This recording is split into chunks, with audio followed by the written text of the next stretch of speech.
Wait a few minutes and then we will get started with our guest lecture today. I'm so curious as to who's on the line, like from what states, if we have a lot of Washington folks, or I think maybe next time we could do a poll of maybe regions or something. So interesting. We'd like to see Amsterdam. Welcome. Amsterdam, awesome. Hi, Victor.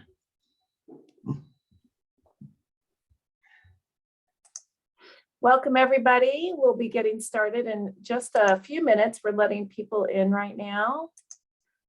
Welcome to the Barnard Center for Infant and Early Childhood Mental Health. This lecture will be recorded and it will be put on our YouTube channel. And once folks are in, we'll be putting that YouTube channel in the chat so you can bookmark that for later to share this with your colleagues. We had to stop registration at a certain point because of our Zoom capacity, so some people weren't able to register, but feel free to direct them to our YouTube channel.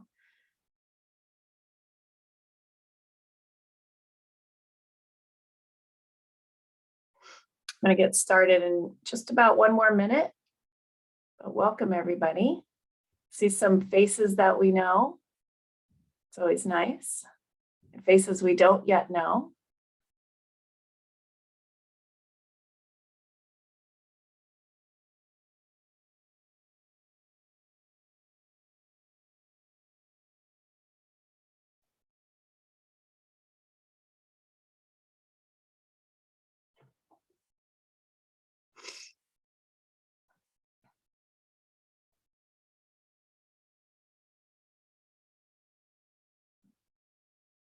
Welcome, welcome, everybody. I'm going to just start with introductions and a little bit of housekeeping as people are entering the Zoom conference.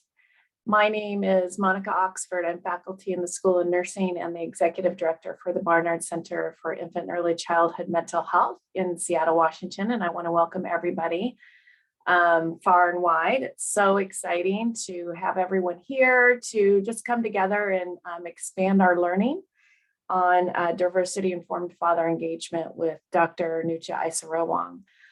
Before we get started, I'd like to do a land acknowledgement as we are here in Seattle, Washington. The University of Washington sits on the land of the Coast Salish peoples, and this land is shared with tribes and bands within the Suquamish, Tulalip, and Muckleshoot tribes. And this is a map of the original indigenous territories, as far as we can tell, as far as research has shown. And so it's nice for all of us to acknowledge and think about the lands that we are on personally. I looked up, I should have put the website here. There's a link where you can look up your address and find the lands that the indigenous peoples, the original peoples of the land that you are occupying in your agency or in your home. So just want to take a moment to acknowledge all of the diverse tribes and bands in the Pacific Northwest, as shown by this map. You are in the Barnard Center for Infant and Early Childhood Mental Health free lecture series. A while ago, we decided one of the things that we could do as a service to our community of providers is to offer some free lectures with the latest science or interesting practice, things that might enhance your practice that are brief and free. Of course, free is always nice, and can bring us together as a community for ongoing learning. And so we're really excited to do this lecture series. We're going to continue it, and I think hopefully forever, but definitely in 2022, we have plans for some upcoming lectures. So for those of you who don't know, Dr. Catherine Barnard was a pioneer in infant and early childhood mental health. Before even we had that name as a field, she studied dyadic interaction between babies and their caregivers. She designed one of the very first tools to assess contingency and dyadic interaction. The tool is called parent-child interaction scales. We continue to use it today, and it's a scale that helps us understand the serve and return between parents and children and how that relationship is doing, and that helps guide our practice. So Dr. Catherine Barnard passed away in 2015. She founded Parent-Child Relationship Programs, which is the website that you would have entered to register for this. That's a dissemination website. Dr. Barnard was very passionate about translational science and making sure practice or research innovations made it out into the field. Really, I think one of the first scientists to do that back in the 70s. Before, I think translational science became a term in early 2000s, and she was doing this in 1975. She was a nurse practitioner, a scientist, and really believed that research should not stay in academia, that it should be translated and disseminated. So PCRP is the dissemination arm of the Barnard Center. It's sort of our community connection. We have some upcoming lectures in 2022. As I said, we'll have several, but these are the ones that are scheduled so far. Dr. Eden Shaleev will be presenting on biological embedding of early life adversity. He's an epigeneticist, scientist who looks at how adversity gets embedded into our bodies at a cellular level. And Dr. Allison Ventura will be presenting on March 15th on responsive bottle feeding. Her research has used the parent-child interaction scales to understand feeding patterns and relationship between feeding patterns, caregiver stress, and overfeeding. So we're really looking forward to that presentation too as a practice support. All right, I'm going to progress. I am really excited today to introduce Dr. Nucha Isarowong, our speaker. The title of his talk is Diversity Informed Father Engagement in Infant and Early Childhood Mental Health. Dr. Nucha Isarowong is the director for the Advanced Clinical Training Program here at the Barnard Center. And I'm going to take a minute to describe that after I do an introduction for him. He's the director of that program here at the University of Washington. In addition to his work to diversify and expand access to infant and early childhood mental health in the health professions and services, he's engaged in conversation and efforts to enact multi-level system integration of diversity, equity, and inclusion principles in the infant mental health field broadly and in the context of father engagement, which is really the focus of the talk today. He was a 0 to 3 fellow from 2012 to 2013 and serves as a national workshop facilitator and member of the executive council of the Diversity Informed Tenets for Work with Infants, Children, Families, Tenets Initiative. And I would direct you to our website, to the Advanced Clinical Training website, which is, let me see, if you go to barnardcenter.nursing.uw.edu, maybe someone could pop that in the chat for folks. You could bookmark it. You can click on the tenets, and the tenets are really an important body of work to guide diversity informed practice. And so you can learn about it on our website. And Dr. Isarowong will also be talking about it through his talk today. So before he starts, I just wanted to take a few minutes to identify or to talk about the Advanced Clinical Training Program here at the Barnard Center, in recognition that we need really specialized skills to provide diversity-informed practice, treatment, and clinical support to families. We have launched the Advanced Clinical Training Program, which Dr. Isarowong is the director of. We began our first cohort in 2021, March, And we're about halfway through that cohort, and we begin a next cohort in June of 2022. It's a hybrid. It will be mostly online, but also some in person in Seattle. But it's a 15-month intensive learning program. We have the first 6 months is foundational phase, and you can see the kind of content that's addressed in the foundational phase. And then the 9 months of advanced clinical training phase. We have a host of diverse faculty who are providing content from multiple perspectives. It's really a very, very rich, in-depth training program.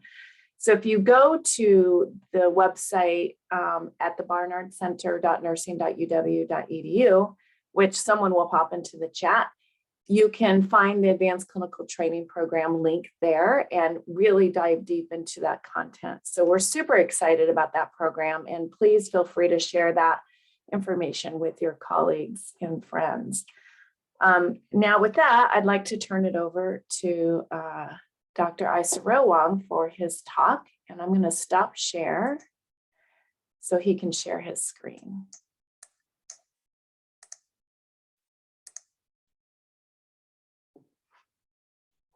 Oh. All right. All right, good morning, everyone, or good afternoon, depending on where you are in the world.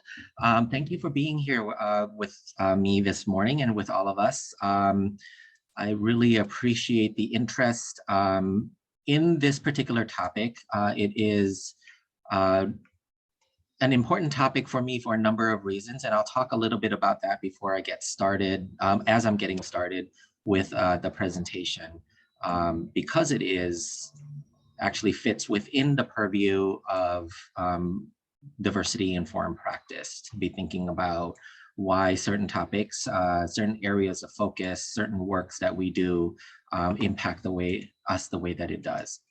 So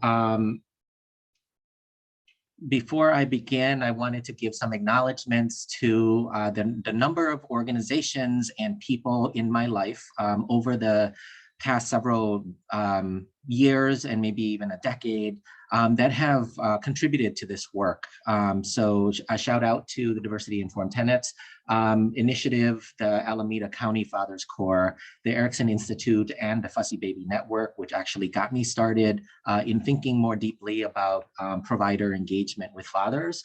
The Harris Foundation's Professional Development Network, and the work and the Father Engagement Work Group.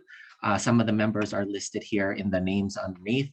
The Perigee Fund for supporting my work here at the Barnard Center and the continued work that I do around father engagement, and the now work that I am engaged in with the Washington Interagency Fatherhood Council. And you will see the individuals that are named here. I won't say them out loud, although one of them, at least one of them is here. I think there's multiple of them that are actually here with us today. If they're curious about why I named them, we can talk later. Just let me know that you are interested in having that conversation. Also importantly,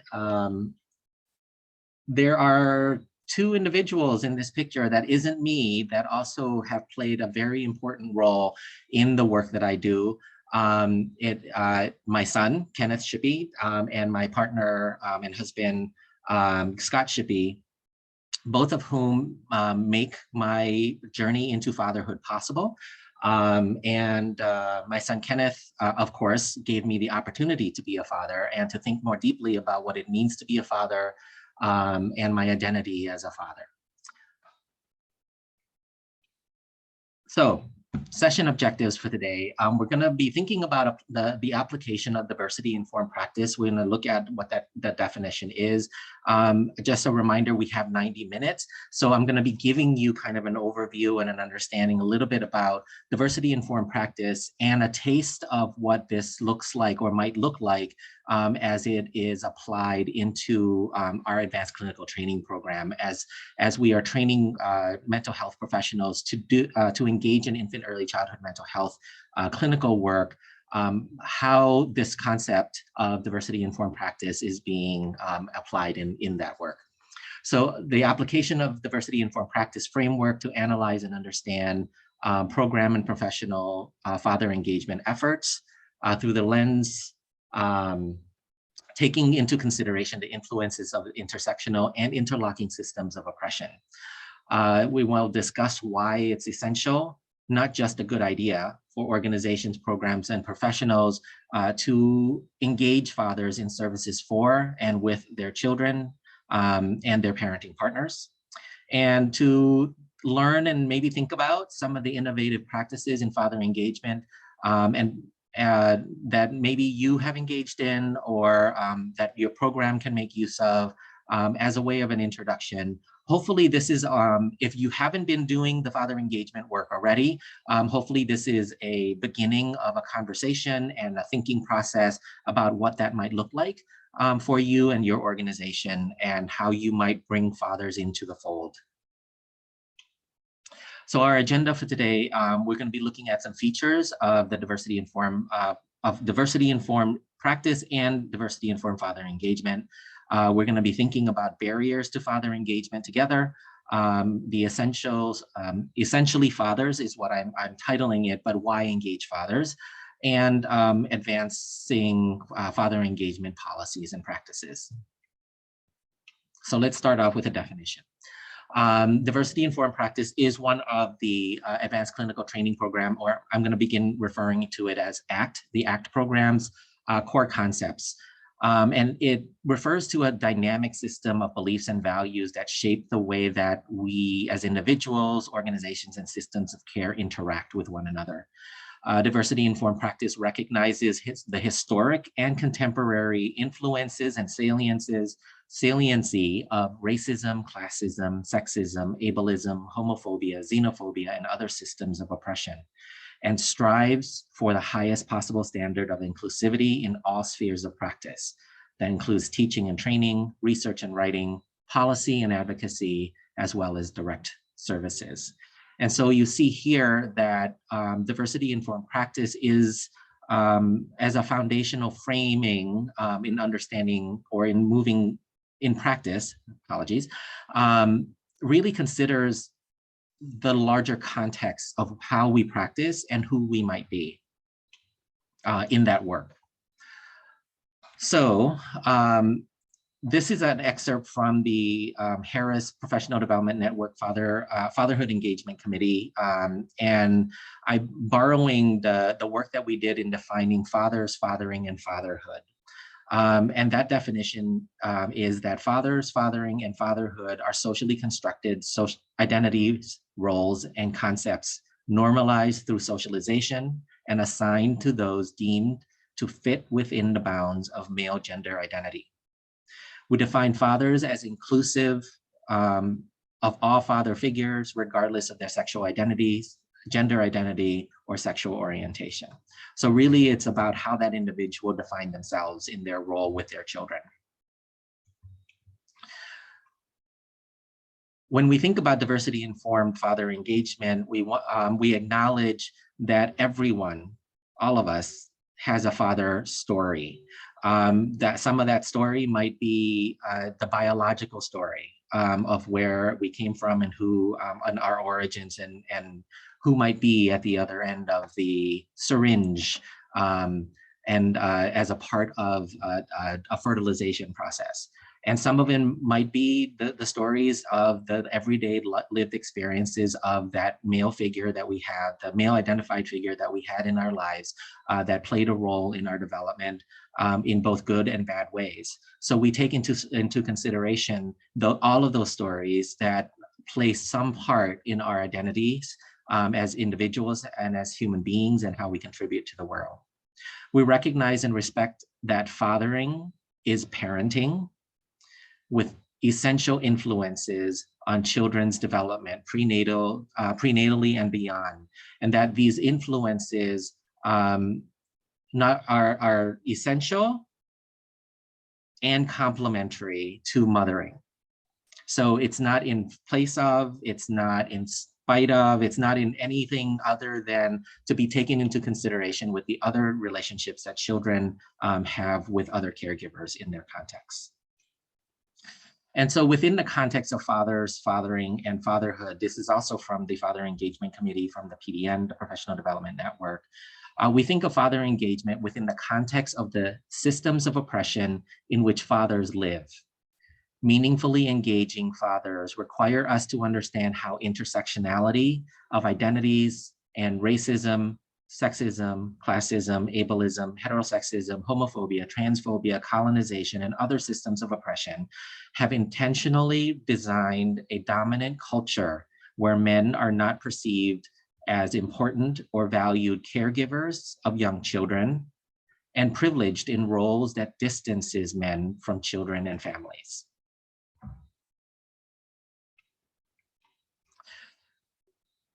In addition, I'm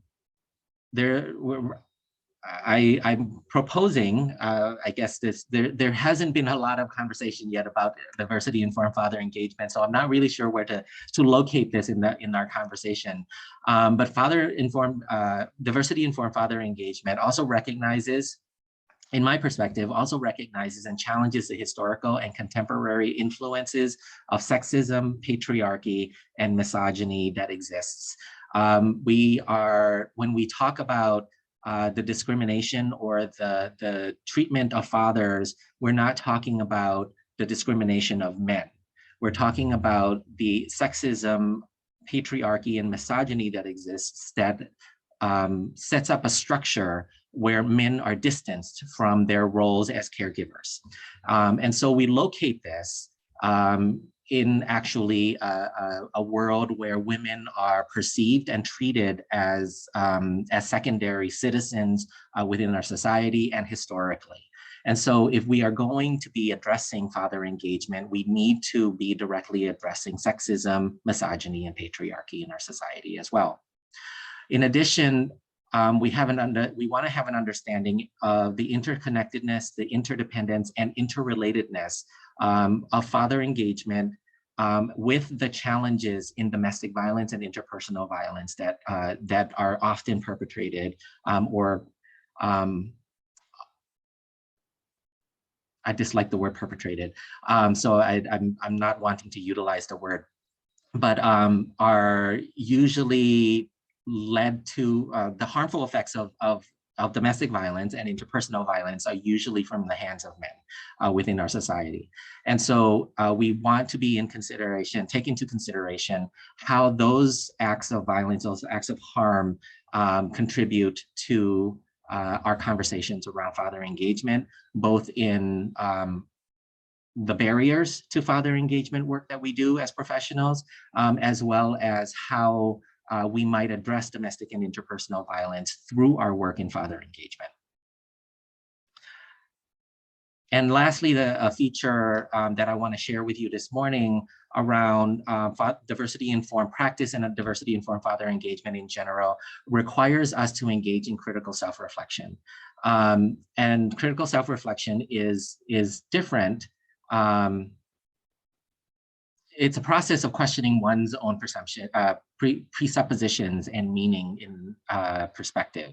It differs from others because it identifies our own assumptions, beliefs and values that influences our behavior, our thinking, our decision-making. It involves us locating ourselves historically and culturally, and questioning the meanings of some of those historical locations and some of the meanings of the experiences that we have had in the past. It takes into consideration the responsibility of the impact of our behaviors and words on others, and the work to develop alternative ways of being and acting within the field of work and the interactions that we engage in. And so in that, I want to recognize the image that you see on the right. That's my dad. I'm sitting next to him on the couch, and that's my cousin on his head. My dad is an individual who was often absent in my life because after we immigrated to the United States, we found ourselves in a situation where none of the education that my parents have had in Thailand counted. And so they were relegated to menial work, working for minimum wage generally. And so to make ends meet and support a family of 5, they ended up working 2 to 3 jobs. And so there were those occasions of levity, of joy, where we had the opportunity to enjoy my father. And this was one of those photos that captured that moment.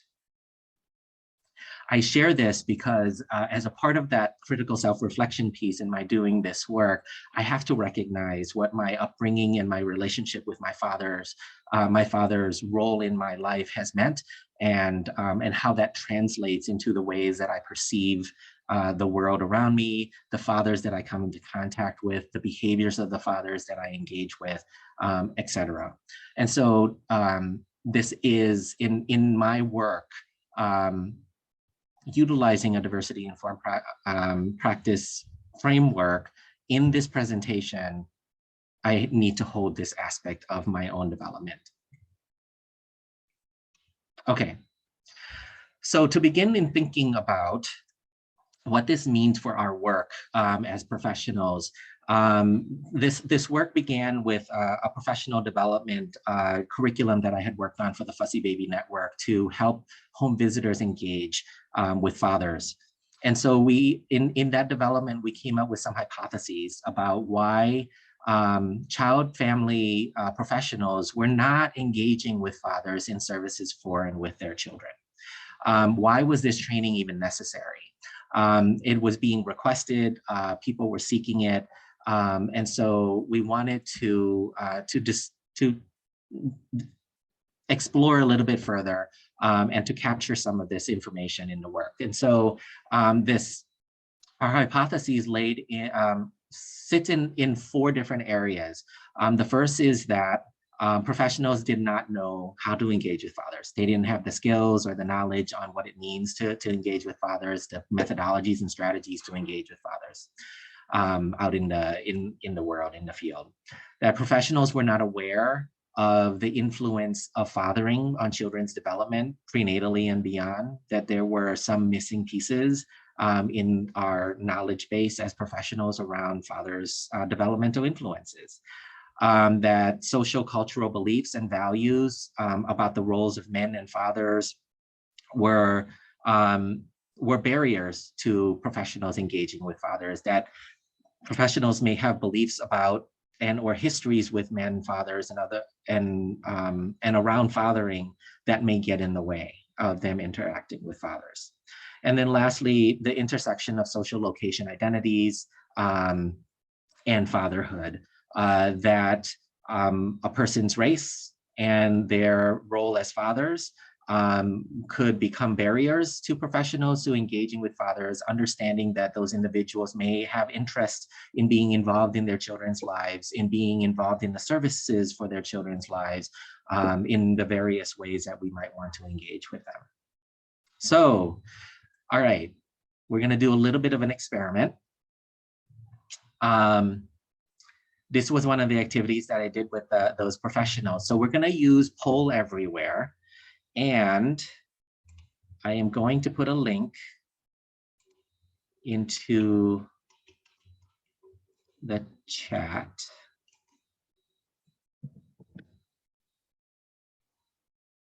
Where's the chat? If you go to this website, I'm going to ask you a couple of questions, and then I'm going to share with you the answers for them. Oh, what happened? Let me see if this works. All right, I'm going to open up the first poll.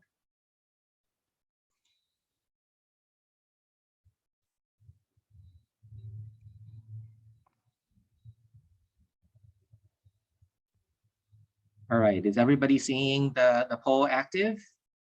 Okay, the question is, or not the question, the prompt is list 3 words or very brief phrases that you think, oh, let's see what happened. Stop sharing the screen there. US culture and society would use to describe fathers. Let me do it this way. There we go.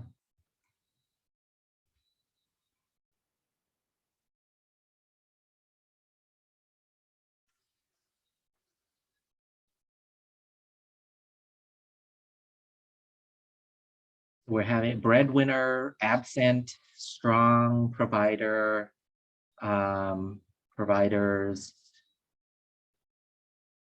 Those are the ones that are coming up. Give it a couple more.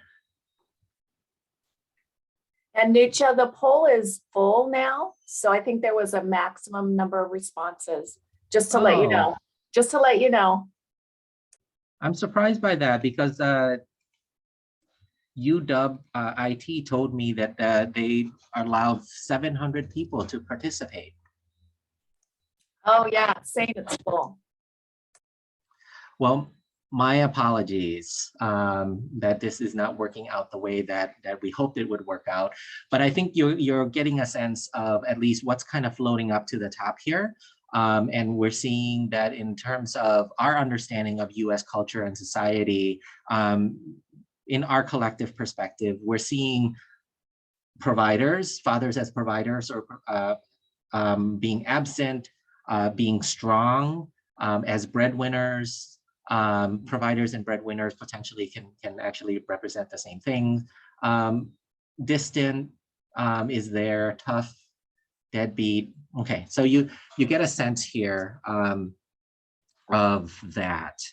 So there's another one. So let me get you the second poll here. So from that same screen, this poll asks, submit 3 words that you personally would use to describe fathers.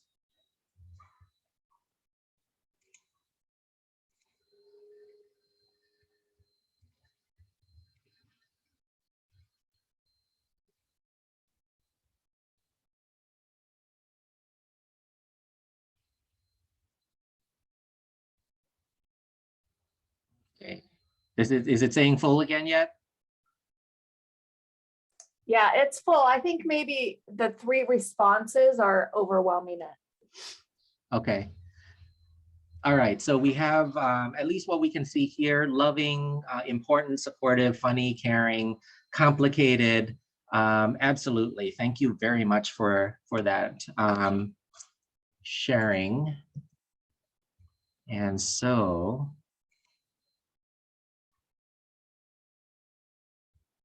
hold on to those images in your mind as I transition us back to the slideshow.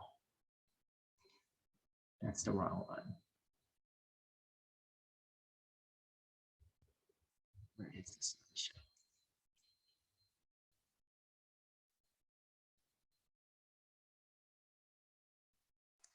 And I'll just read off some of the things coming up through chat. Vulnerable, wise, absent, funny, understanding, fun, proud, patient. Lots of great comments here. Under pressure, sweet, eager learners, caretaker, engaged, fun. A lot of positive representations here. Shy, emotionally stunted, challenging, committed, low bar, reliable, present, helpful, supportive, kind. Thank you for that, Monica. You're giving me time to restart my PowerPoint because it had crashed. Oh no. Oh wait, oh, it just I love crashed. this. A big softie. Unsure. Okay. You know, and as I was thinking, Nucha, there's also our own fathers, but also fathers that we're engaged with in our daily lives, right? They're so diverse. So thank you. Absolutely. Looking for their place. Are you ready? I'm trying to get my slides up here. Okay. I'm going to keep reading because this is super interesting. I think the looking for their place is interesting, right? Trying to find how they fit as a father, and how that works culturally for them. Steady presence, overjoyed, unsure, fumbling, trying, right? But fumbling. That's great. Supportive, Thank you all for sharing this. My rock, Okay, Monica, someone you can count on. my slides, I'm Tired. gonna delete that slide. Struggle not to be judgmental. Imparter of skills. Responsible. Gosh, it's such a great thing to reflect on, you know, what we bring to the concept of father. Breaking old norms, enthusiastic, immigrant, balancing roles, father, husband, son. Right. Let's see where the chat went. Teacher, immigrant.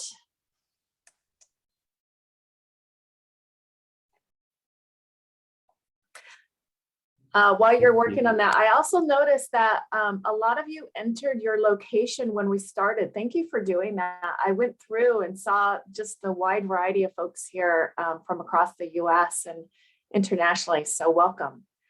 Hard workers.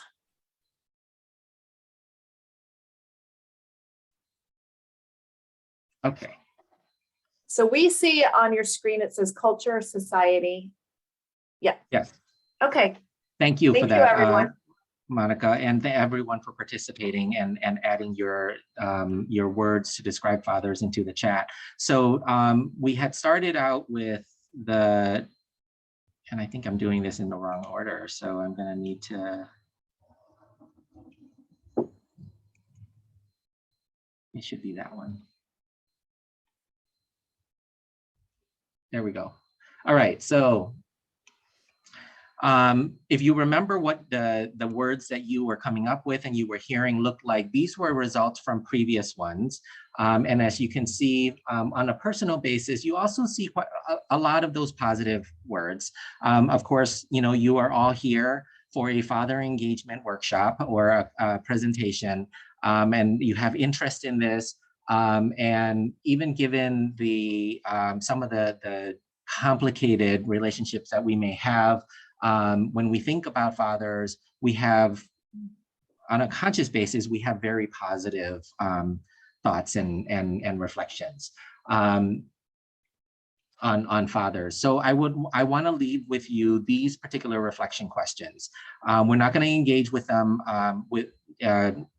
today. I hope that you will take them and be thinking about them. So consider the 3 personal words that you shared. To what extent were these words informed by your own personal experiences with your father? And to what extent do they reflect experiences with other fathers with whom you have come in contact, either personally, professionally? You may be a father yourself. That might actually be an influence in the way that you had answered that prompt as well in terms of the personal piece. This reflection is trying to get at the idea that when we think about fatherhood, fathering, fatherhood, and fathers, we have a reference point. But that's in a process where we're thinking about it. There's a conscious process of thinking about it that it comes up for us. So in this particular case, we want to be holding in mind tenet number 1 from the diversity informed tenet. We're going to be thinking a little bit about this even later. And I have these handouts actually that's going to be shared with you on the website, and Maureen is going to be able to share that with you after the presentation. Tenet number 1, I'm sharing this particular tenet with you specifically because it's one of the more important tenets that it underlies all of the other tenets. It is kind of the central piece of work that the Tenets Initiative and the Diversity Informed practice really focuses on, is that self-awareness leads to better services for families. And it takes into consideration that working with infants, children, and families require all individuals, organizations, and systems of care to reflect on our own culture, values, and beliefs, and on the impact that racism, classism, sexism, ableism, homophobia, xenophobia, and other systems of oppression have had on our lives in order to provide diversity-informed, culturally attuned services. So when we move to the culture and society results from the survey, these, if you remember, your participation in this, these were the results from previous poll offerings. So you also see very, very, very similar words. Provider, absent, disciplinarian, strong, breadwinner. The big words, of course, in word clouds means that there are more agreement, that's the one that more people have submitted. And when you see that there are really large words and very small words, it also indicates the magnitude, the number of words that we're working with here. So the one on the left, on the right side here means that there was actually quite a lot. I believe that one was about 1,500 words from about 500 people. So why is that important? Why do we want to take into consideration what society and culture and what we think society and culture believes? This comes from the Dismantling Racism website. And it's a cartoon that really says, the longer you swim in culture, the more invisible it becomes. And when something becomes invisible, it lurks. It sits in that place where we don't have access to it. And this becomes our blind spot. This becomes our implicit bias. This becomes the factors that pop into our minds when we are busy, when we are stressed, when we are feeling the pressures of our work, and things are required of us. Those attitudes, beliefs, and values from our society that is invisible to us are the ones that tend to pop into our behaviors and our decision-making process. And so the exercise of becoming conscious about what society and culture believes about fathering and fatherhood is really important for us to keep in mind, because those might actually be the things that we turn to when we are not paying attention, when we are not engaged in a conscious process of thinking about dads. So this conversation then led into an activity that I engaged the providers around gatekeeping, barriers essentially.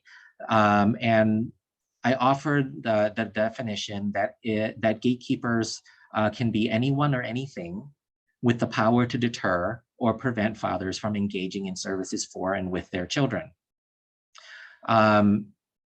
Oftentimes we see in the literature that mothers are cited as gatekeepers, and oftentimes we don't see other factors that are included as being identified as gatekeepers. So my question to the providers that I was working with was, what obstacles have you experienced or can think of that deters or prevents fathers from engaging in services for and with their children? And so this question went out to them in another poll, and they gave short answers for it. I took that information, we reflected on it, but I took that information and did a little bit of a qualitative analysis on it to think about, based on the way that they responded with these obstacles, what was the source of the barrier or obstacle that they were citing? So once I was able to code the sources based on their responses, this is what the pie graph looks like. Obviously, there was one consensus around what that source of barrier was. So I'm going to put to you, if these were the categories of sources of barriers, which one do you think had the largest wedge? Remember this wedge, this blue wedge. Which one of these would be the largest wedge in your perception? And here's the poll that I'm going to launch. So I'm going to let you all answer and see where we go.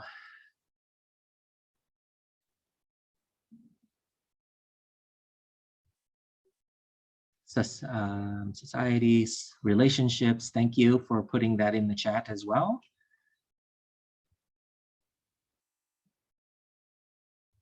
Okay.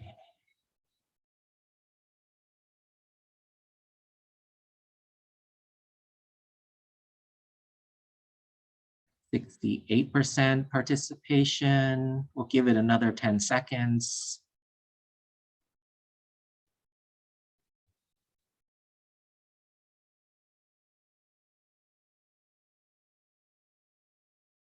Starting to slow down a little bit. We're at 72% participation.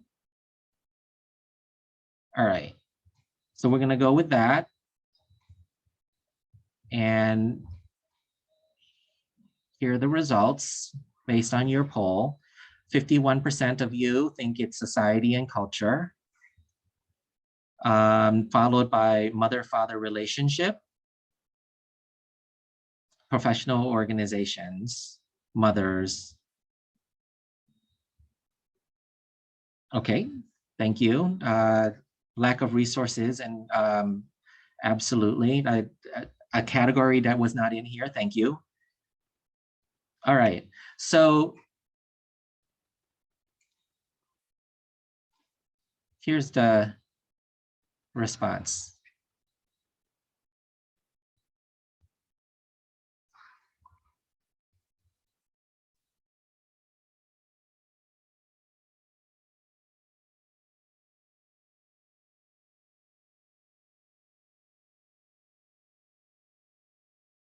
So not the same as what you thought, right? As a group. So wanted to get your thoughts around this. Oh, well, maybe I can talk a little bit about this in case anybody doesn't have access to it.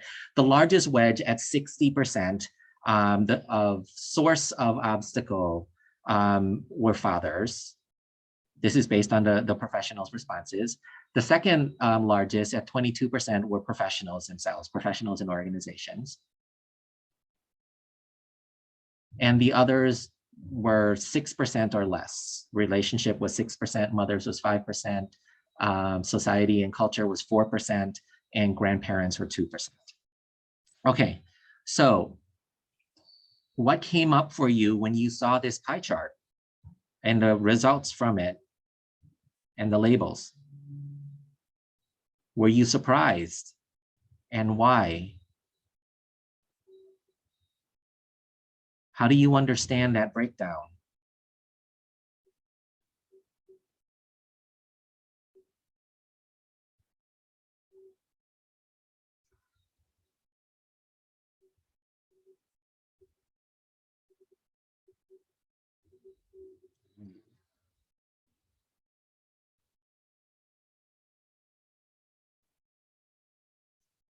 Nathan wrote in home, surprised and confused. I'm wondering if father's poll would agree. That's an absolutely good question. Wonder if the breakdown would be different if you asked fathers, right? Surprised, the responsibility fell on individual fathers, very surprised.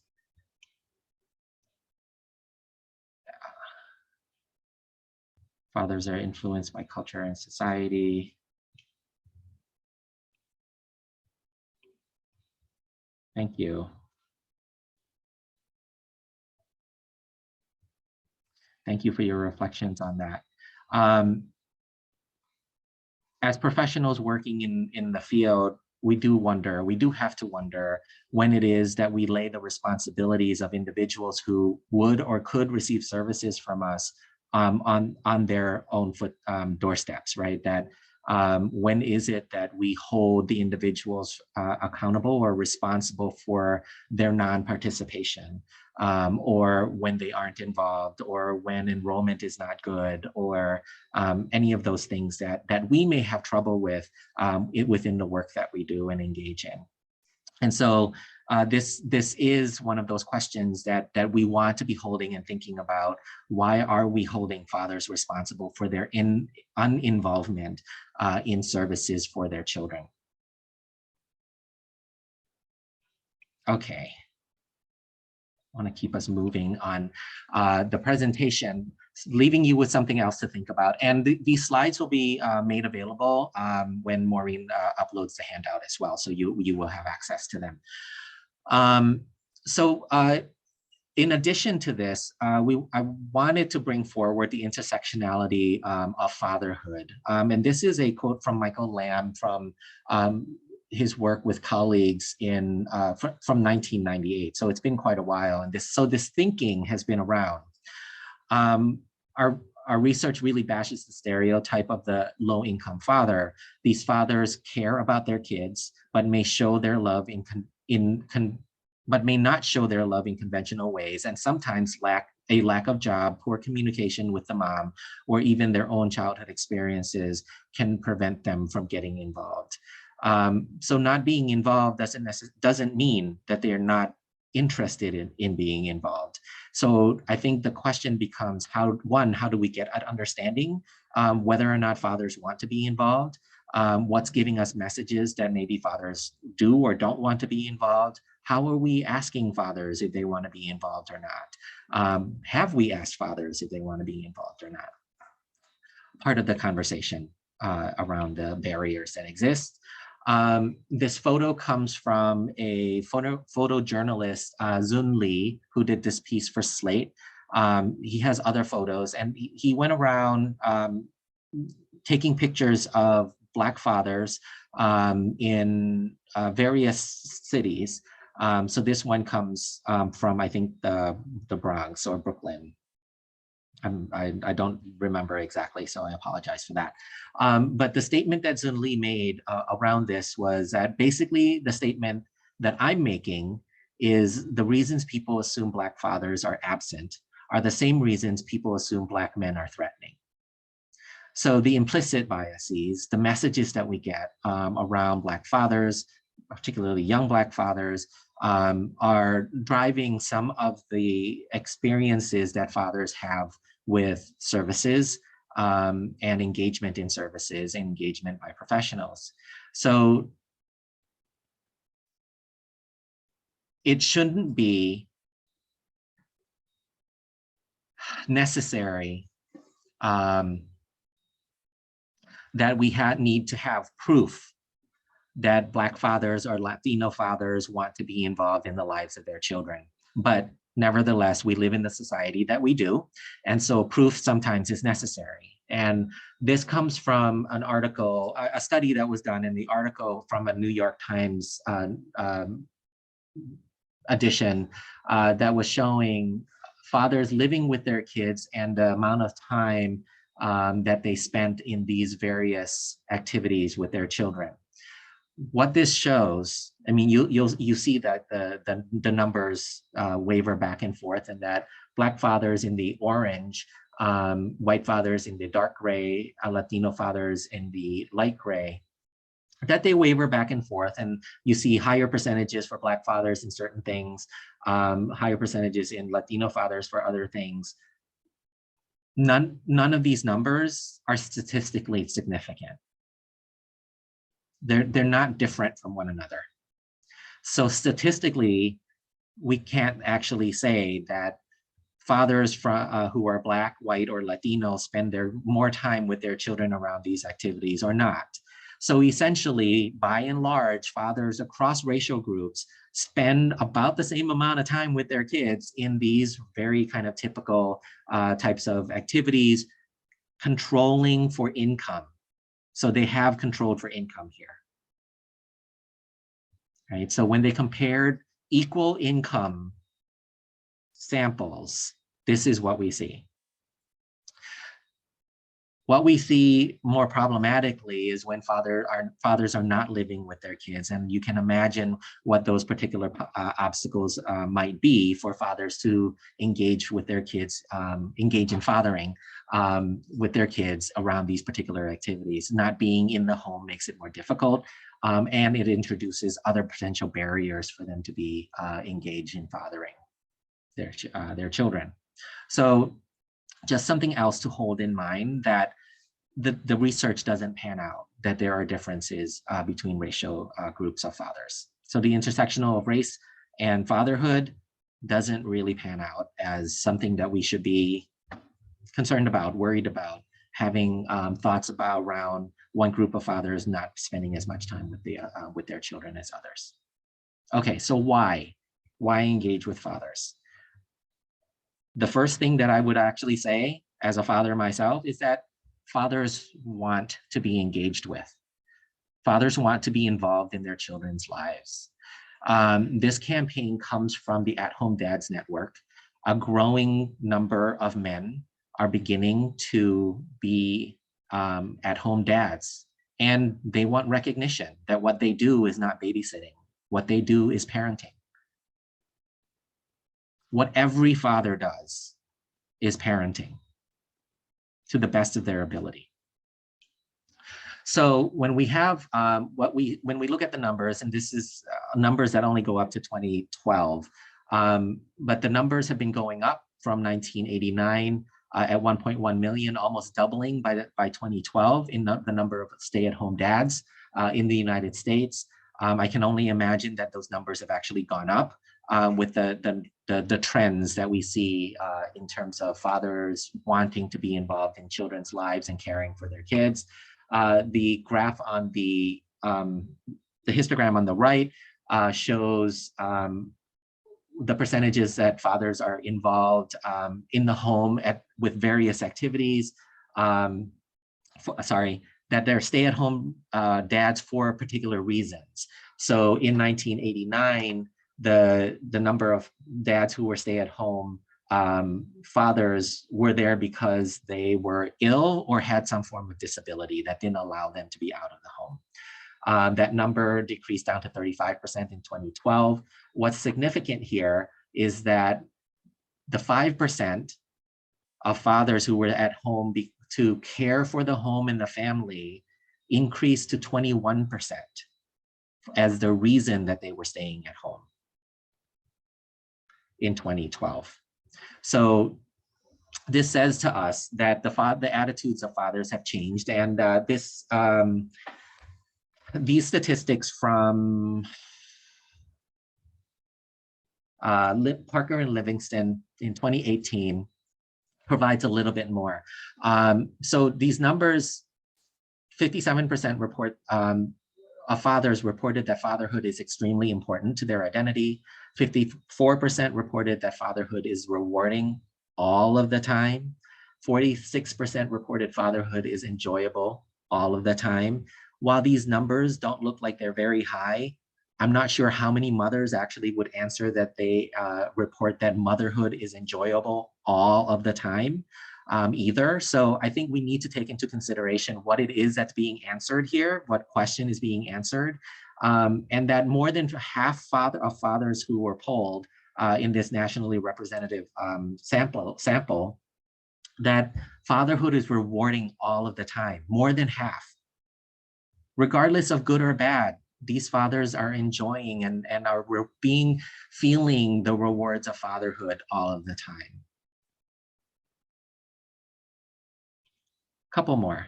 More than 60% reported feeling that they spend too little time with their children. And that 62% reported work obligations as the reason. So fathers are beginning to recognize that the way that our society and culture has is set up, that privileges them in their out-of-home activities and work, is keeping them from something that they really truly value, and that spending time with their kids has become more of a priority as a national trend. This is what these numbers are telling us. Why else? Because being a father is natural. And it's good for fathers. So there's been some studies that have shown that engaging in fathering shifts, actually expecting to be a father, shifts hormones for men in very similar patterns to women. It's not exactly the same magnitude, obviously, because the child is not growing inside of the man or the father, but interestingly, the hormones and the chemical changes that happens within the body seems to be happening in men in preparation for them to take on a caregiving or parenting role. Other studies have shown that as men increase in the amount of caregiving that they provide, the changes in brain activation, the ways that they engage with their children and the area of the brain that activates during their engagement with children begin to look much more like mothers. So primary caregiving fathers, brain activation begin looking a lot like primary caregiving mothers' brain activation. Taking that into consideration, what does that really mean for us when we think about fatherhood and motherhood? It's the act of caregiving that really shifts and changes the way that we engage in the work of caregiving. Some of this to help hold that the science is supporting this, right? That fathering is a natural thing, that men are actually primed to be parents. So why is it good for fathers? Well, it's good for that fathers have been shown to cope better or cope well with stressful situations and everyday hassles when engaging in fathering, that they feel trusting, at ease and confident in their work in comparison to men who aren't fathers. And then they felt a sense of self-efficacy with job skills, parenting skills, and social relationships. Now, I want to recognize that men aren't, boys aren't socialized to be fathers when they grow up in the ways that I think a lot of men are hoping to be at this point in time. And so getting to the point of what kind of father do I want to be sometimes requires support, requires information, requires engagement with professionals, because it's not something that they were raised with. Boys don't usually engage in babysitting unless you have you're the oldest and you have tons of siblings, and there might not be an older age daughter in the mix, right? We still see a lot of those gender roles at play when it comes to helping with caregiving processes in the home. So what this means for us is that when we think about engaging with fathers, we want to be, we want to ask ourselves what might be some of the things that fathers require, given what society and culture has provided for them as children in the realm of fatherhood. Yes, absolutely. That is the cultural piece of this.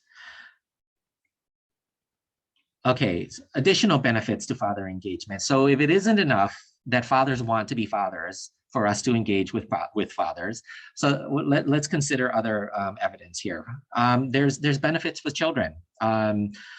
That the kind of cultural play that fathers usually engage in with children, such as roughhousing, active and exploratory types of play, have huge benefits for children in ways that around emotional regulation, around behavioral regulation, around social navigation as well.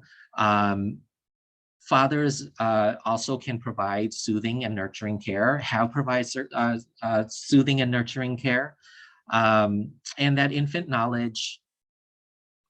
infants acknowledge, expect, and respond to father's engagement. There is a study, I believe it's the one that's cited there, that was looking at really young kids, I believe around 6 weeks old, who were 6 weeks old is before attachment is possible, right? So if we're thinking about child development, children aren't remembering their caregivers yet, at least utilizing the parts of the brain responsible for memory. They're not remembering their caregivers in that way, but they are remembering their caregivers based on the ways that they feel engaging with those caregivers.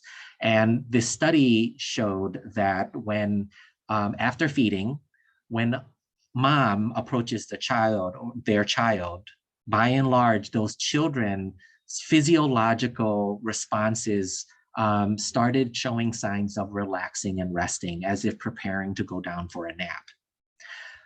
After feeding, when a father approaches their children, the physiological measures of those children seems to be pointing or indicating that those children are becoming excited, that their heart rate is going up as if they were preparing to play.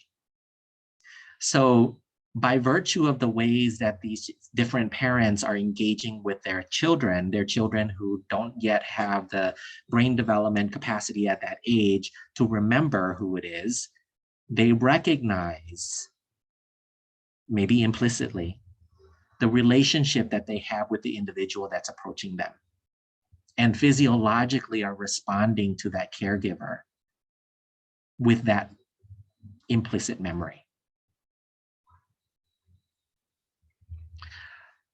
Tons of other research out there that says the developmental influences of fathers on children, cognitive development, school readiness, academic achievement, psychological well-being, pro-social skills, etc. It's at this point, it's there's a bit, could be more. But the evidence is there now for us to utilize as a way of rationalizing engaging with fathers.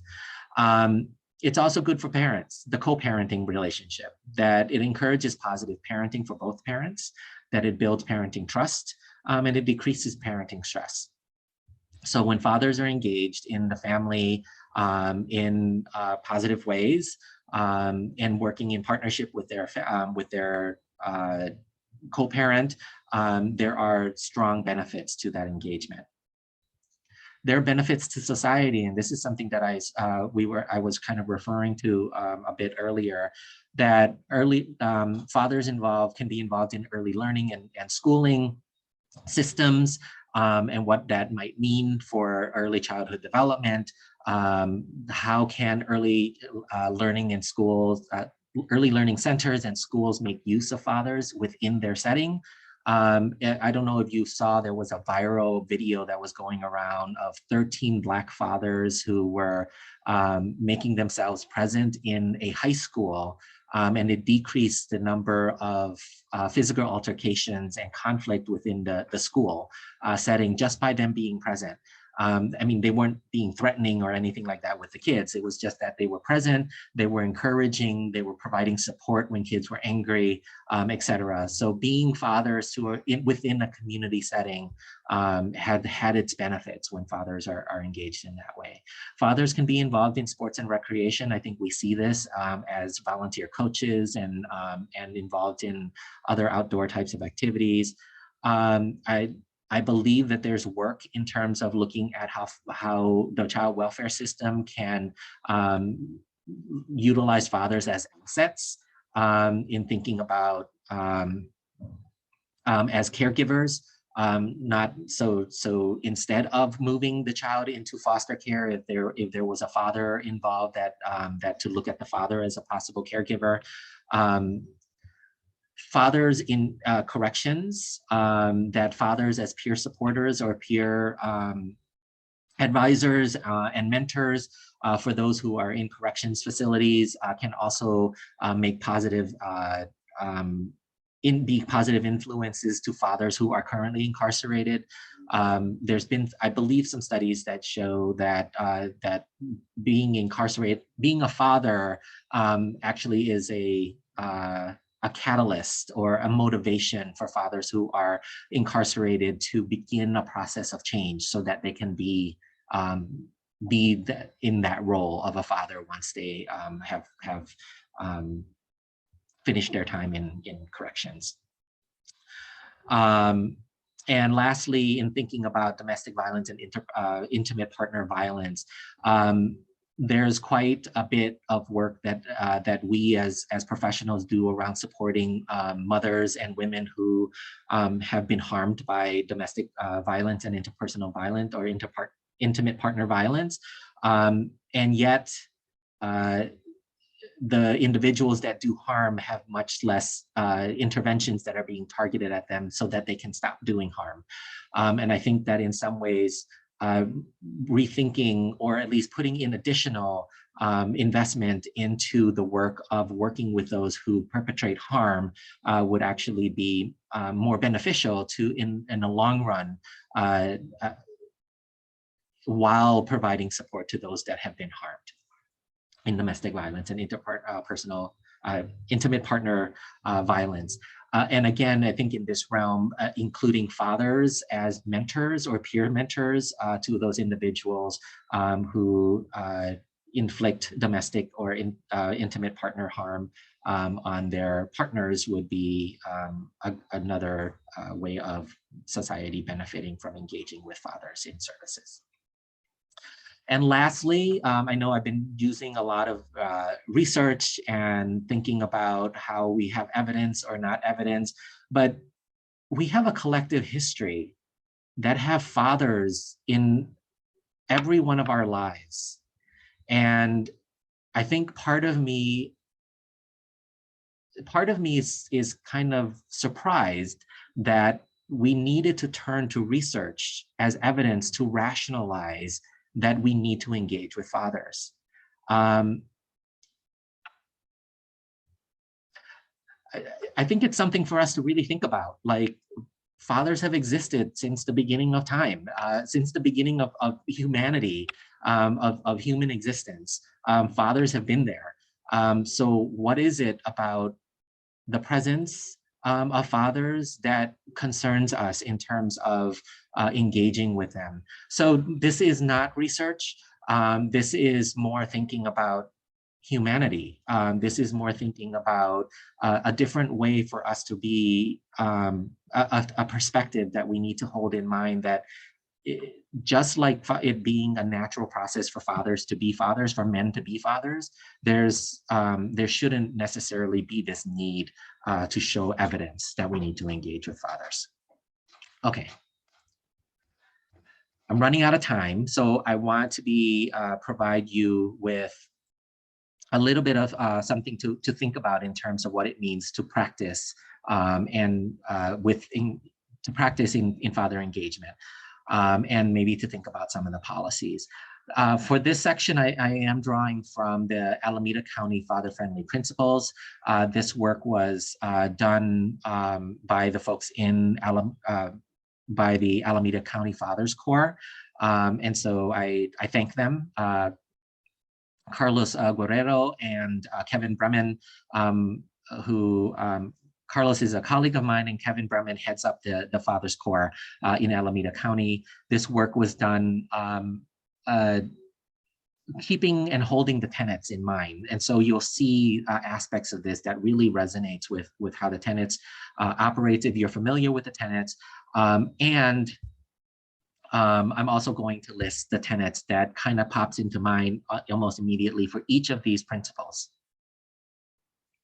So in terms of thinking about practice, father engagement practice principle number 1, that fathers and the needs of fathers be included in the structure and delivery model of all family services in agencies and organizations.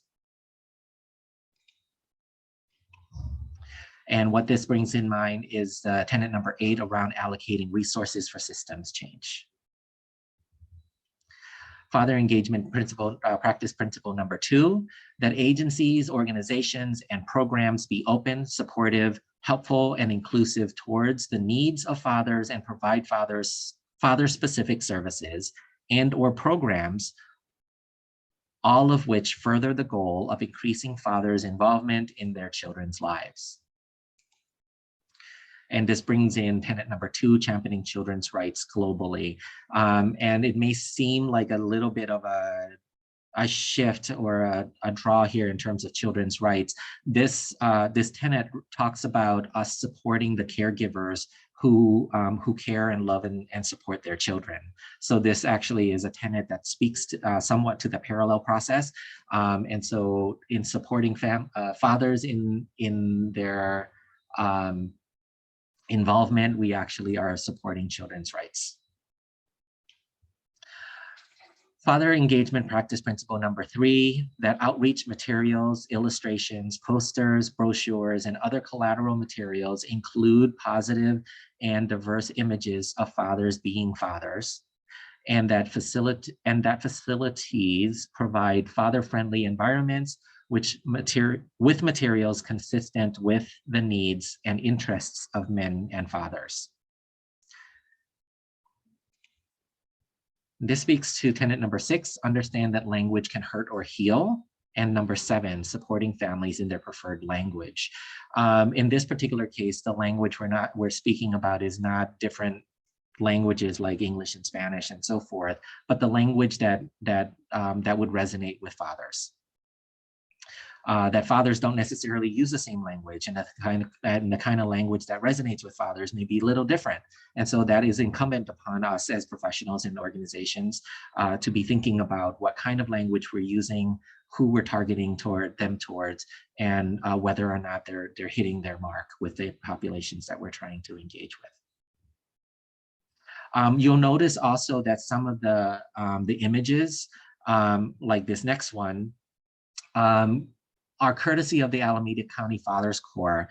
And one of the things that they have done is to invest in a photo library that they freely provide to anybody who want to use father images in their brochures, in their advertisement, on their websites, any of those kinds of things. And so it's providing a source of positive father images in engagement with their kids, in activities, in nurturing, in comforting, in this like this one. Father engagement practice principle number 4, that family service programs, agencies, and organizations create positions that serve fathers and actively recruit men to fill those positions in order to better address the needs of fathers. To facilitate recruitment, we recommend development of a career track for father services. For example, advertising that men are strongly urged to apply. The other thing that the Fathers Corps has done is to engage professional men who are not in the child and family field, but may have contact with fathers. So security guards, barbers, crossing guards, individuals that may run into families and fathers as, yes, Alameda County, who may encounter fathers and may potentially build relationships with fathers and have the opportunity to provide those fathers with information around child development or other resources that are available in the community. So those individuals who are not child family professionals are being given some level of child development knowledge and what it is that fathers might need to know or understand, or directions, resources, so that fathers can proceed or move forward with the things that they need. And what comes to mind here is tenet number 9, making space and opening pathways for men and fathers to engage in the work itself. Father engagement practice principle number 5, I think there's a total of 8, so we're almost there. That agencies, organizations, and programs working with fathers strive to provide training for all staff on working with men and on fatherhood issues. So another thing that the Corps has done is to provide training to both female and male professionals, child family professionals, around child development, around the benefits or the positive influences of fathers on children's development, so that they can take that information to their clients and to the families that they engage with. And this brings to mind that recognize and respect non-dominant bodies of knowledge, tenet number 4. Father engagement practice principle number 6, that agencies, organizations, and programs develop program policies that include a clear expectation that fathers should and will participate. Okay, it's not a measure of, are the fathers going to come?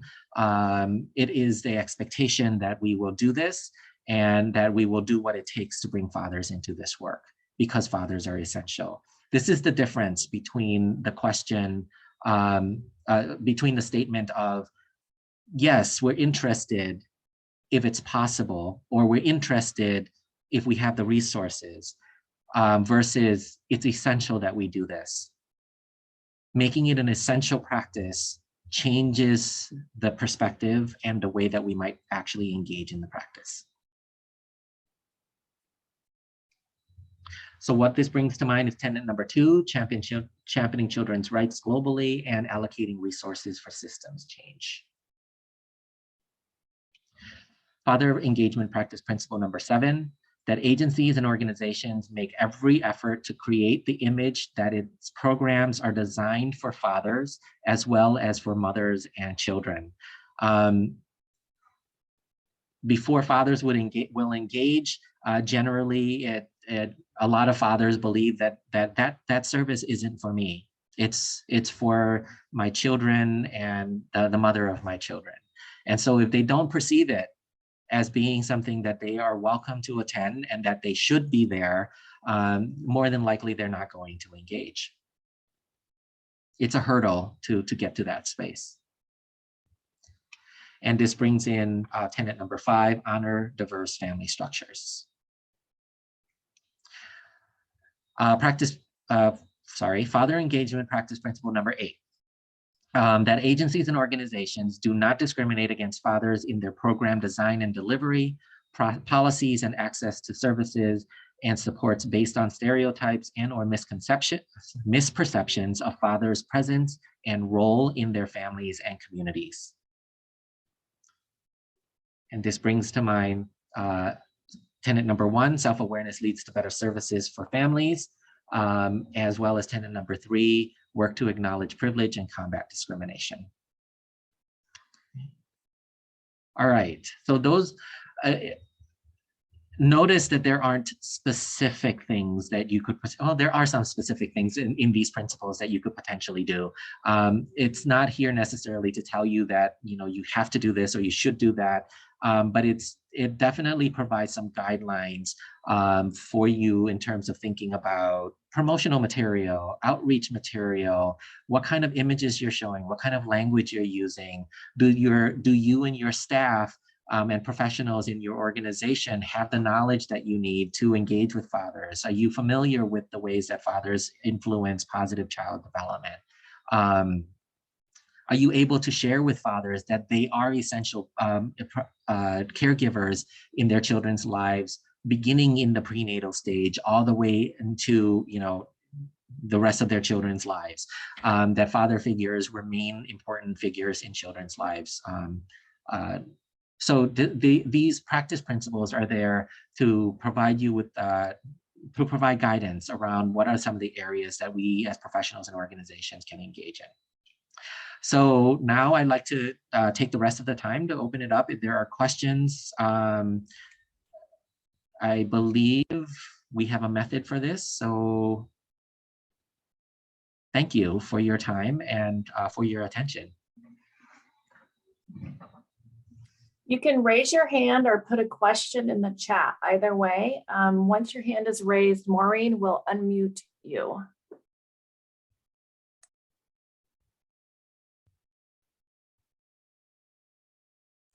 There's a lot of thank yous in the chat, Nucha. And some great resources that other people have been, others have been sharing.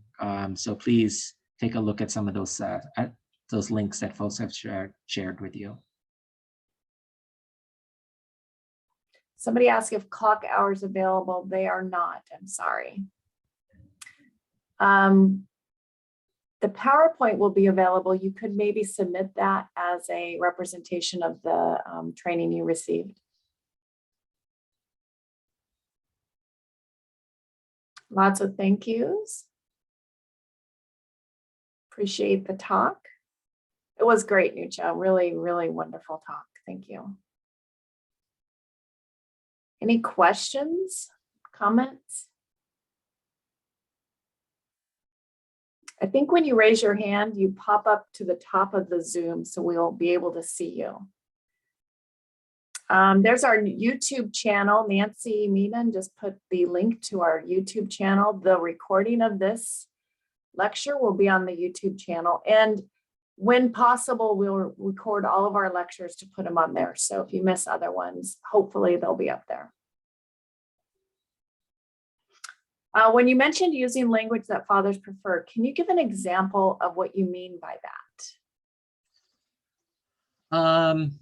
This is one of the things that came up for when I was doing this training for home visitors, and we were utilizing the FAN model as a way of engaging with families. And there were lots of conversations about using feeling words with fathers. So if we're actually engaging with fathers and we're interested in knowing a little bit more about their, what their experience has been, to have that conversation with them around what was it like? What did you think of it? That the feeling words are not culture. It's in our culture, men haven't been socialized to use a lot of feeling words, but generally when you engage them with conversations, even around thinking about something, about their experience, that the emotions and the feelings will come out in that conversation. In terms of the kind of language in your promotion, active words, things that would be interesting to fathers, community gathering and activities, a field day, something that, everybody loves food, right? But definitely something around food and community engagement in terms of activities for fathers. So you'll also have a better idea in terms of the fathers within your communities. This might be something that you engage your fathers around and ask them what they think about the promotional material. Does it speak to them?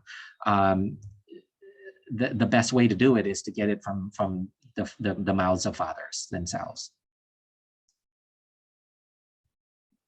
Thank you. There's another question of a woman who is working with a mother and father, and at the end of the visit, she is engaging with the father, and he is a little defensive stance from the get-go. She's wondering if you have suggestions of how you might work with him to work through that and to continue engaging him.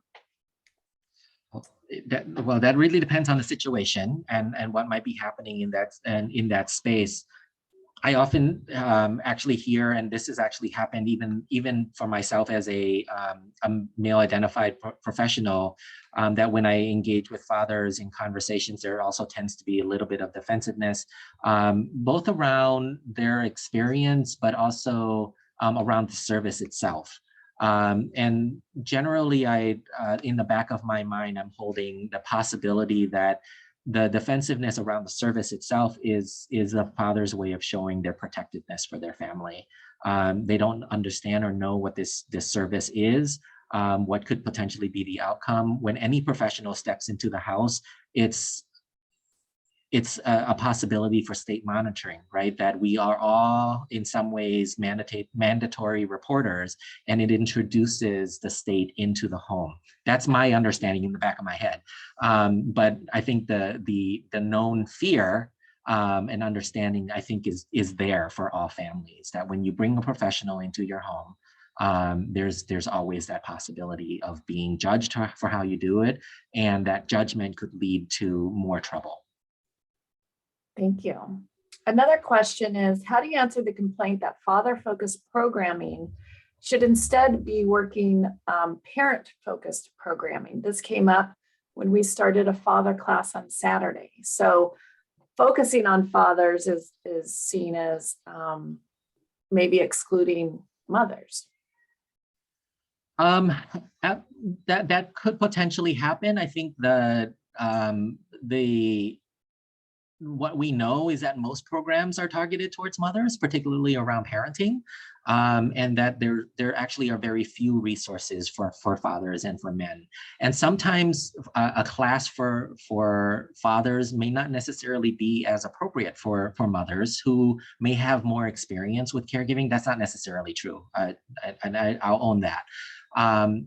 But an example would be, I was participating in a nurse education program it was supposed to be for fathers, but they called it for partners. And so ended up with having fathers and mothers there.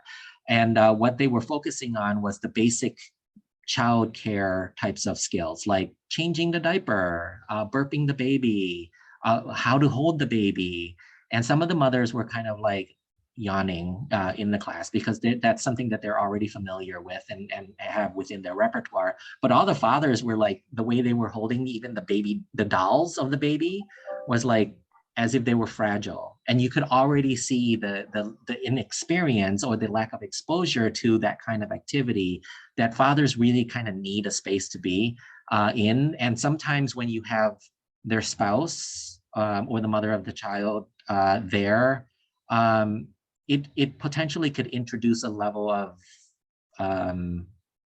criticism from the other parents. No, don't do it that way. Do it this way. I have the right way to do it. And so fathers end up not having the opportunity to explore, experiment, and try things out. So I believe that there are spaces that are appropriate for father-specific services because of the dynamic, the parenting dynamic that could exist when both parents are present. I hope that helps.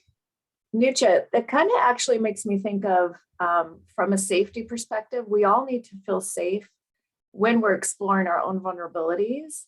Sure. And we can justify that it's important for everybody to have a safe space, especially culturally, if parenting isn't in their repertoire. Being around other fathers who are dealing with the same thing makes it safe, just like we do all support groups that way. Yeah. So very interesting. Thank you. What did fathers say about barriers of participating in services? So we did not survey fathers, so we don't know. I believe there are some studies out there. I'm not as familiar with them, so I will, if I run across them, I will definitely be sharing I can try to share with the group. But I'm not familiar, and if somebody else there is familiar with any studies that asked fathers about what they think barriers are, please share that citation. I see a hand raised. I think we should do that study. That would be great. Hand raised. Yes. Maureen, can you unmute Jeanette Walker, please? And it's 10:30, so I know some of you will have to leave, but Nucha, if you have a few more minutes to stay on, absolutely. There's more questions. Jeanette. Hi, thank you. I'm wondering if it would be interesting to do some research on how the individual classes for fathers have impacted the family life and the couple's life, because I'm imagining somebody with a lot of privilege coming in and now has a little bit of information and is ready to just, potentially, what does that mean for this, if there's a woman or a mother that they're on, that they're coordinating with, or that they're, how does her experience stay relevant as well, given the disparities in power in so many homes? Yeah, that's a really good point, and that sounds like a relational and power dynamic that exists within the home that might be, I'm not sure if we could generalize that particular dynamic that could happen.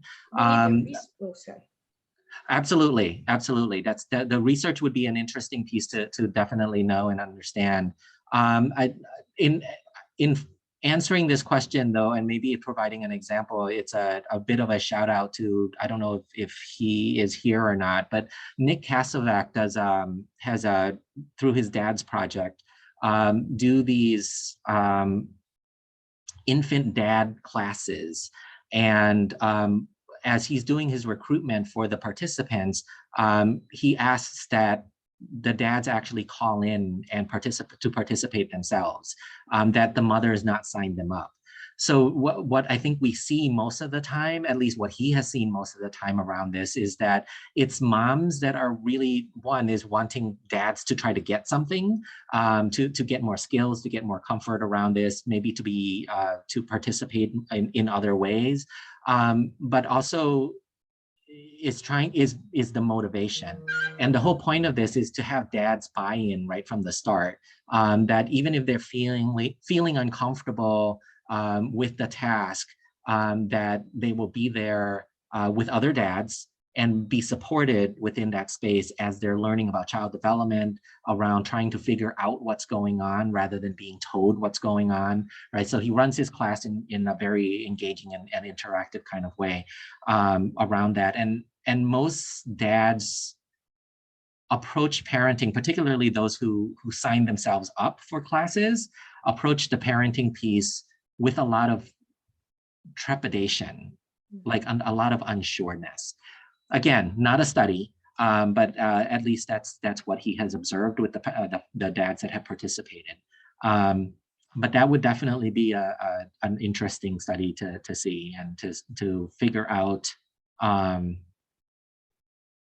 do we know? How can we maybe understand what those dynamics are, where they come from, and how we might address it, help to address it within the services that we provide.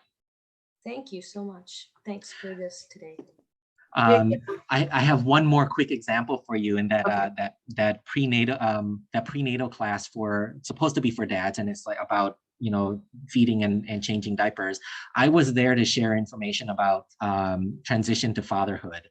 And as I was speaking about, that men's developmental influences are essential, that they're different and complementary to mothers, one of the fathers in the room turned to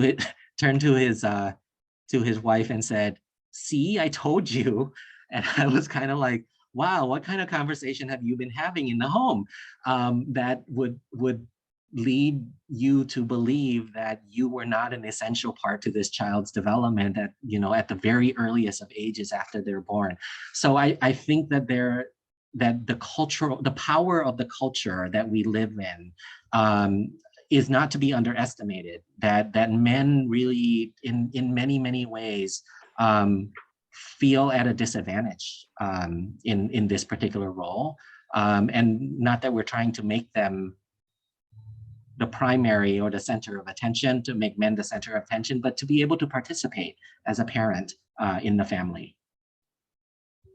Yeah, I think that would be such an interesting study to look at that too, the intersectionality of gender and power in our culture. Mm-hmm. Okay, so there's another question. Would shifting services hours of operations to more evening or outside of the workday hours be helpful? Absolutely. Okay. That was my short answer. Yes. And I'm just going to read a few more. Lots of great information. This was fantastic. I'm looking for the questions. They appreciate how you tied in diversity-informed tenants. Thank you for research ideas. There's a couple links. You probably said this, finding champions in our community. Finding champions in our community to have fathers teach these classes at our family resource centers, family services, daycare, etc. You did mention Nick. He's local, right? He's in local, Washington yes. State, so He's he in has some classes for fathers. What is his last name again? Kasovac. I'm gonna see if he's here. I thought he actually signed up, but I don't see. How do father groups respond to female-led support groups? There's been some work in the University of Michigan around this, and that while we think quite a lot about matching, so having men run fathers groups, there's been some very successful fathers groups that have been run by women. I think this is one of those things where if you have that self-awareness around how it is that you are within that space, and what it is how you're attending to the needs of the individuals that are there, and you're really centering their needs, I think you're generally going to be okay. What I'm saying sounds simple, but it's not, because it's one of the difficulties that we have even around providing culturally and racially sensitive services as providers, right? When we don't racially or culturally match with the families that we meet with, how do we hold ourselves? How are we with them in this space, and providing services becomes a really important factor. in diversity-informed practice. And Nucha, I'm thinking, since part of the principle of father engagement is to be able to share the research and resources, maybe we can add to your PowerPoint before Maureen puts it up on our, or sends it out. I'm not sure how it's going to go out, but maybe we could add those references, and the Alameda County reference. Those are where you can get images to put in your materials, and fathering, just the fathering council that you talked about. So we could maybe add to the slides some additional resources so you can actually enact some of those principles of father engagement. I think that would be great. And this will go up on our YouTube channel. As I said, you can also go to pcrprograms.org. There's surf around there. You can get links, and or to the Barnard Center.nursing.uw.edu. All right, one other person said, Holly Schindler also found in a coaching program that fathers didn't have a preference for female or male coaches. So thank you for that. All right, I think we'll call it a day. The PCR program link is in the chat now if you want to bookmark that. Thank you all so much for coming. And Nucha, fantastic. Thank you for this great presentation. Really appreciate all the work you've done in father engagement and giving us a lens of fathers' desire, willingness, and need, really. And I think the takeaway I bring from this is this cultural shift that we recognize that culture is really a big barrier. At least this group recognizes that. And so if we make active stances and active efforts, given those principles you outlined, to engage fathers, we are changing culture. We are changing practice. So thank you. All right, take care, everybody. Thank you, everyone.